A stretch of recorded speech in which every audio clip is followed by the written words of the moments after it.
संस्कृत में एक कहावत है, श्वासम ही जीवनम सुश्वाससि चेत पृथिव्याम चिरम जीविष्यासि। For breath is life and if you breathe well you will live long on अर्थ।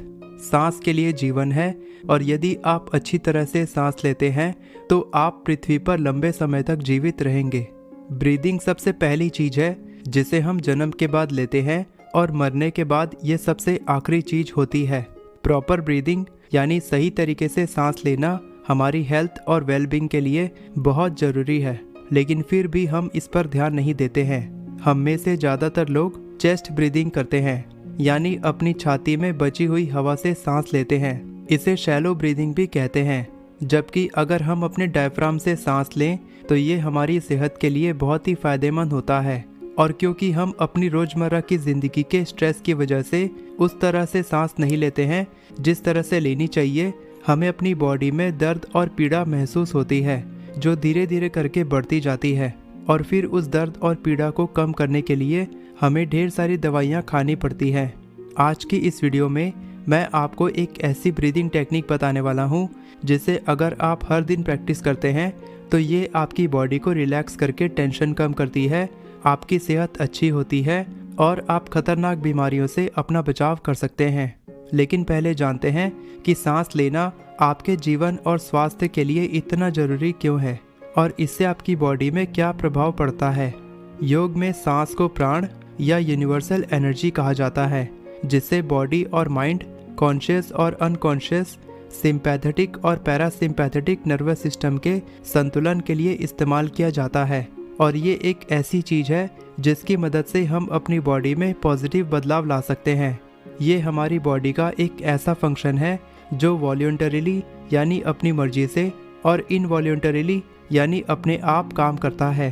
और इससे हमारी बॉडी का blood pressure, heart rate, blood circulation, digestion और भी बहुत सारे बॉडी के फंक्शन काम करते हैं। जब हमें किसी भी प्रकार का इमोशनल स्ट्रेस होता है तब हमारी बॉडी का सिंपैथेटिक नर्वस सिस्टम स्टिमुलेट यानी उत्तेजित हो जाता है और ये हमारी बॉडी की कई रिस्पॉन्सेस यानी प्रतिक्रियाओं पर इफेक्ट डालता है, यानी उन्हें प्रभावित करता है। हमारी हृदय गति तेज होने लगती है, हमें पसीना आने लगता है, मांसपेशियों में तनाव होने लगता है और हमारी सांसें तेज और शैलो यानी उथली होने लगती है। अगर ये प्रक्रिया लंबे समय तक चलती है तो हमारी बॉडी का सिंपैथेटिक नर्वस सिस्टम बहुत ज़्यादा उत्तेजित हो जाता है और बॉडी इम्बैलेंस यानी हमारे शरीर में असंतुलन पैदा होने लगता है, जो हमारी बॉडी की सेहत को प्रभावित कर सकता है, जिसकी वजह से हमारी बॉडी में इन्फ्लेमेशन यानी सूजन, हाई ब्लड प्रेशर और मसल पेन होने लगता है। हार्ट रेट यानी हृदय गति को धीमा करना, पसीना कम करना और मांसपेशियों को आराम दिलाना, इन सभी को कंट्रोल करने की तुलना में अपनी सांस को धीमा और गहरा करना ज़्यादा आसान काम है। अपनी सांस की मदद से आप अपनी बॉडी के पैरासिम्पैथेटिक नर्वस सिस्टम को उत्तेजित करके सिंपैथेटिक नर्वस सिस्टम के गलत प्रभाव को कम कर सकते हैं, जिससे आपकी बॉडी रिलैक्स होती है। हम देख सकते हैं कि जब हम गहरी सांस लेते हैं या तनाव से राहत मिलने पर आहें भरते हैं तो हमारा शरीर स्वाभाविक रूप से ऐसा करना जानता है।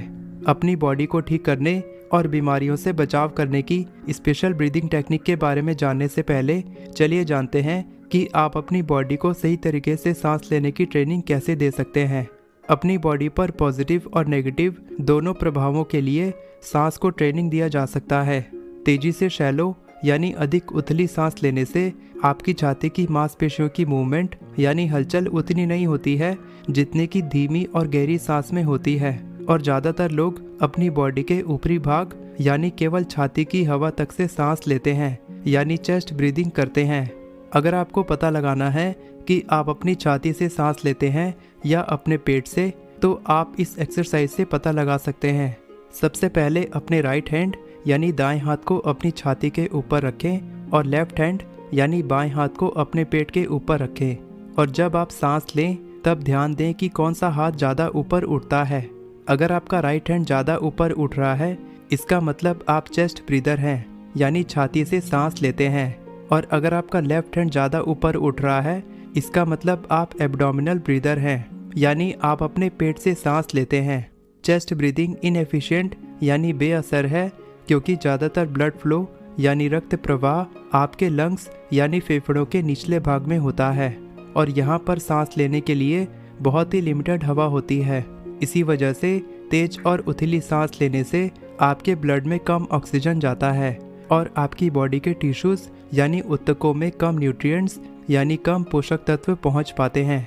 लेकिन खुशी की बात यह है कि साइकिल चलाना या किसी म्यूजिकल इंस्ट्रूमेंट को बजाने जितने आसान तरीके से आप अपनी बॉडी की ब्रीदिंग टेक्निक में सुधार ला सकते हैं और लगातार प्रैक्टिस करके आप ज़्यादातर समय यहाँ तक कि सोते समय भी आप अपने पेट से सांस ले सकते हैं और सही से सांस लेने की टेक्निक को सीखकर और इस्तेमाल करके आप शॉर्ट टर्म और लॉन्ग टर्म के लिए अपनी फिजिकल हेल्थ, इमोशनल हेल्थ और वेलबींग को बेहतर बना सकते हैं। चलिए जानते हैं अपने पेट से सांस लेने के फायदे के बारे में। एब्डोमिनल ब्रीदिंग को डायफ्राग्मेटिक ब्रीदिंग भी कहा जाता है। डायफ्राम आपकी छाती और पेट के बीच एक बड़ी मांसपेशी होती है। जब डायफ्राम सिकुड़ता है तब ये नीचे की ओर धकेला जाता है, जिसकी वजह से आपका पेट थोड़ा फैलता है। इस वजह से आपकी छाती के अंदर नेगेटिव प्रेशर बनता है, जिससे हवा आपके फेफड़ों में जाती है। इस नेगेटिव प्रेशर के कारण आपकी छाती ब्लड को खींचती है, जिससे आपके दिल में ब्लड फ्लो यानी खून का दौरा बढ़ने लगता है, जिससे बीमारियों और एथलेटिक एक्टिविटी के प्रति आपका स्टेमिना बढ़ता है और ब्लड की ही तरह लिम्फ फ्लो यानी लसिका का प्रवाह बढ़ता है, जिससे आपकी बॉडी की इम्यूनिटी इम्प्रूव होती है यानी रोग प्रतिरोधक क्षमता में सुधार आता है। एब्डोमिनल ब्रीदिंग आपके फेफड़ों में और आपकी बॉडी टिश्यूज यानी कोशिकाओं में इन्फेक्शन से भी बचाव करता है। इसका मतलब ये एक ऐसी ब्रीदिंग टेक्निक है जिससे आपकी बॉडी में स्ट्रेस और टेंशन कम होती है और आपका स्वास्थ्य अच्छा रहता है। चलिए जानते हैं बीमारियों से बचाव करने वाली एब्डोमिनल ब्रीदिंग टेक्निक की सही प्रक्रिया के बारे में। इस ब्रीदिंग एक्सरसाइज को दिन में 2 बार या जब भी आप अपने मन को परेशान करने वाले विचारों को महसूस करते हैं या फिर जब आपके शरीर में दर्द महसूस होता है तब किया जाना चाहिए। एक हाथ अपनी छाती पर और दूसरा हाथ अपने पेट पर रखें। जब आप गहरी सांस लेते हैं तब पेट पर रखा गया हाथ छाती पर रखे गए हाथ से ऊपर उठना चाहिए। यह सुनिश्चित करता है कि डायफ्राम हवा को फेफड़ों के अंदर खींच रहा है। मुंह से सांस छोड़ने के बाद अपने नाक से गहरी सांस लें, ये कल्पना करते हुए कि आप अपने कमरे की सारी हवा को अपने अंदर खींच रहे हैं और इसे 7 की गिनती तक रोकें या जब तक आप कर सकते हैं, लेकिन 7 की गिनती से ज़्यादा नहीं रोकना है। 8 की गिनती करते हुए धीरे धीरे करके अपने मुंह से सांस छोड़ें। जैसे ही सारी हवा रिलैक्स होते हुए बाहर निकल जाती है, धीरे से अपने पेट की मांसपेशियों को सिकोड़कर अपने पेट से बची हुई हवा को पूरी तरह से बाहर निकालने की कोशिश करें। ये याद रखना महत्वपूर्ण है कि हम ज़्यादा हवा अंदर लेकर नहीं बल्कि पूरी तरह से हवा बाहर निकालकर अपनी सांस को गहरा कर सकते हैं। इसी साइकिल को 4 बार और रिपीट करें, यानी कुल 5 बार डीप ब्रीदिंग करें, यानी हर 10 सेकंड में 1 बार सांस लेने और छोड़ने की कोशिश करें, यानी कि 1 मिनट में 6 बार सांस लें और छोड़ें। इस तरह से हमारी हार्ट रेट बढ़ जाती है, जिससे हमारे हार्ट की सेहत पर पॉजिटिव प्रभाव पड़ता है। एक बार जब आप इस एक्सरसाइज को सहजता से करने के काबिल बनते हैं, तब आप अपनी एक्सरसाइज में ऐसे शब्दों को शामिल कर सकते हैं जिससे आप इसे बढ़ा सकें।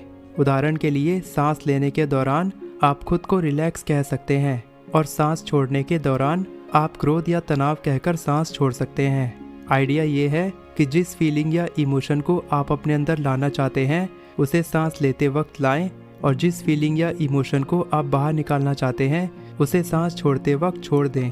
सामान्य तौर पर सांस छोड़ने की प्रक्रिया सांस लेने की प्रक्रिया से 2 बार लंबा होना चाहिए। छाती और पेट पर हाथों का उपयोग केवल अपनी सांस को ट्रेनिंग देने की मदद करने के लिए है। एक बार जब आप अपने पेट से सांस लेने की क्षमता के साथ सहज महसूस करने लगें, तब अपने हाथों के उपयोग की कोई ज़रूरत नहीं है। वैसे तो आपको इंटरनेट पर सांस लेने की बहुत सारी टेक्निक मिल जाएगी, लेकिन उनमें से सबसे इम्पॉर्टेंट टेक्निक यही है और इस टेक्निक को आप जितनी ज़्यादा बार प्रैक्टिस करते हैं उतना ही ये स्वाभाविक तरीके से आपसे होता है और आपकी बॉडी के स्ट्रेस को कम करके आपकी सेहत में सुधार लाता है और ख़तरनाक बीमारियों से आपका बचाव करता है। वीडियो पसंद आई हो तो वीडियो को लाइक करें और चैनल को सब्सक्राइब करें।